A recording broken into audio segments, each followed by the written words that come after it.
Au 4e jour de la 2e session du synode diocésain de Colosie, la communication et la prise en charge matérielle de l'Église étaient au centre des débats. La journée a débuté par la messe présidée par le révérend abbé Jean-Marie Kilumbi à la chapelle Sainte-Agnès en présence des pères et mères synodaux. Saint Boniface, évêque et martyr, sa fête nous rappelle l'importance de l'évangélisation et du témoignage chrétien.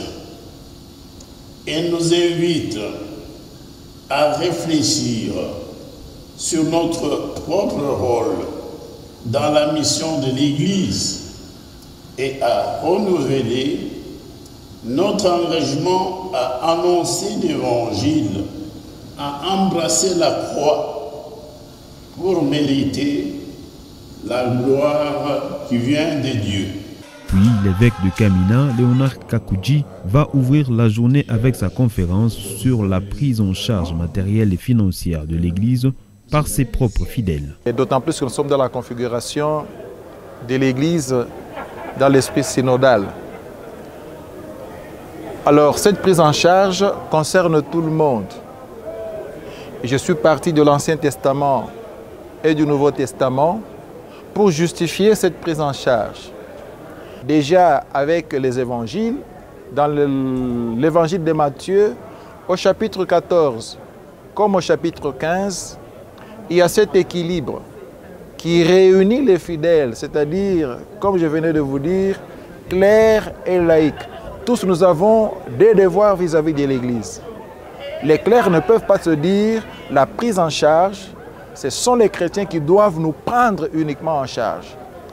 Et le Christ, dans les deux aspects, dans la multiplication de pain, la première partie, les 5 pains et les 2 poissons viennent de la main, c'est-à-dire la participation des chrétiens.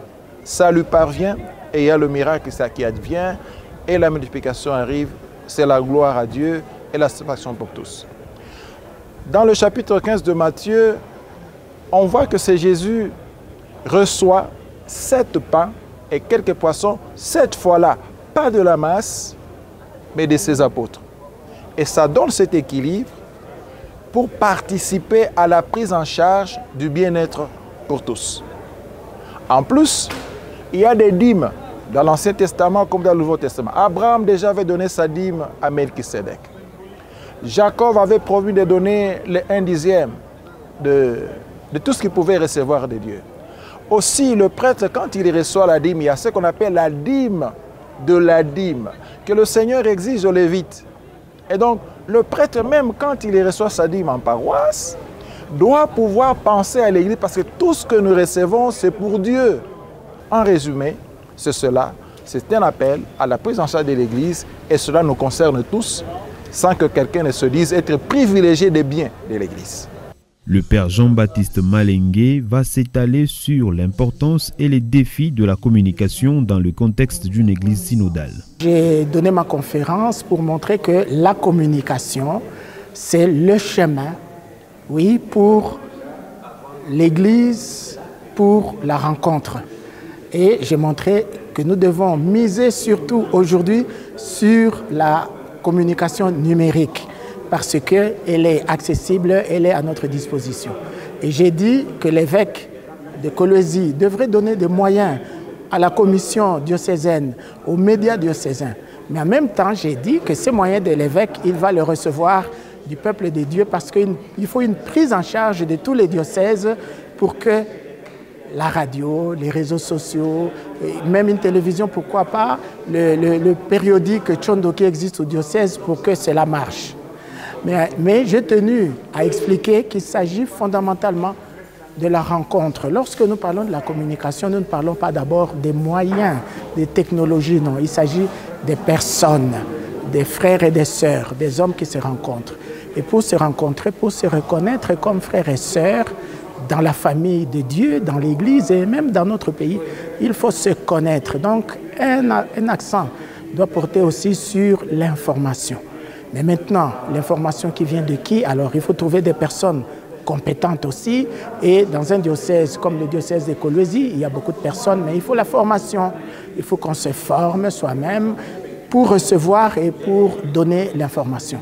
Puis, le révérend Jean-Pierre Badidike parlera de l'Église en synode comme faisceau de lumière. Je suis intervenu justement pour donner une contribution à ce qui peut être constructif en vue de consolider la synodalité et les échanges entre les participants. Alors j'ai beaucoup plus recouru à la métaphore de l'église famille qui explique que le synode c'est la façon de marcher ensemble. Et en Afrique on marche ensemble comme dans une famille. Et dans une famille, surtout une famille africaine, nous avons des éléments où la famille se ressource, et notamment autour du feu.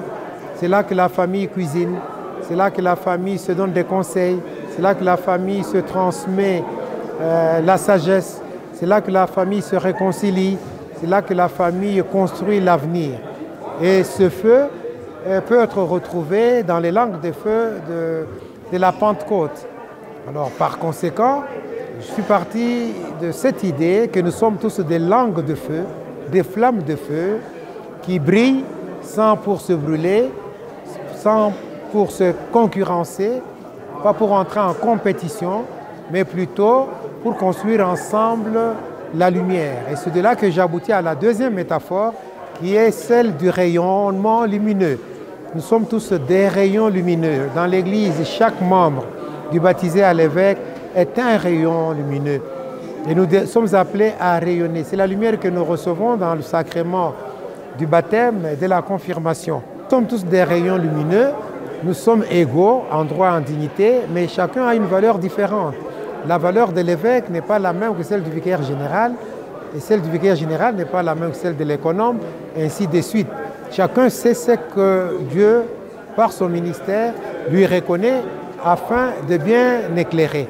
Pour finir les conférences de cette deuxième session du synode, l'archiviste Emmanuel Lipens Kombe a entretenu l'Assemblée sur la culture documentaire et les archives dans une dynamique synodale de la pastorale diocésaine. J'ai commencé par donner d'abord les objectifs que poursuivent ces thèmes. J'en ai relevé 3. Le premier objectif, c'est d'abord reconnaître que l'Église, au cours de son histoire, a produit beaucoup d'archives comme témoignage de sa foi. Et le deuxième objectif, c'est que c'est une invitation pour nous à nous laisser former et auto-former dans les archives, parce que c'est un domaine très délicat et très sensible, même confidentiel. Alors, nous devons nous former pour ne pas exposer les personnes et même l'institution. Et le troisième objectif sur lequel je parlais, c'est que nous devons arriver maintenant à découvrir la valeur pastorale des archives. Et la valeur pastorale des archives part de l'exhortation du pape Paul VI qui disait aux archivistes d'avoir l'essence, les cultes du Christ et l'essence de l'Église, et même de songer à offrir à de nouvelles générations le passage de notre Seigneur Jésus-Christ sur la terre. Les participants vont ensuite discuter de ces 4 conférences à travers un jeu de questions-réponses. Quelle est la réaction? Le diocèse doit rester comme ça. On a injurié l'évêque, on a injurié les prêtres, les sœurs, l'Église catholique. Est-ce qu'il n'y a pas moyen d'avoir... Bon, c'est vrai, il a proposé, mais comment réagir pour que ça ne soit pas une réaction hystérique, intempestive, tout ça? Mais... Après cette étape, les pères et mères synodaux débuteront les propositions pour l'avancement d'une église synodale dans le diocèse de Kolwezi. Voilà, nous venons de finir avec ces 14 conférences qui ont été prévues et nous attendons maintenant la journée de demain pour commencer le travail de systématisation des propositions avant de passer dans l'après-midi à leur vote en assemblée. Non, la clôture de la deuxième session, c'est samedi. Samedi, on clôture la deuxième session de ce premier synode diocésain, mais le synode lui-même se clôture le dimanche avec la célébration eucharistique au domaine marial de Kolwezi.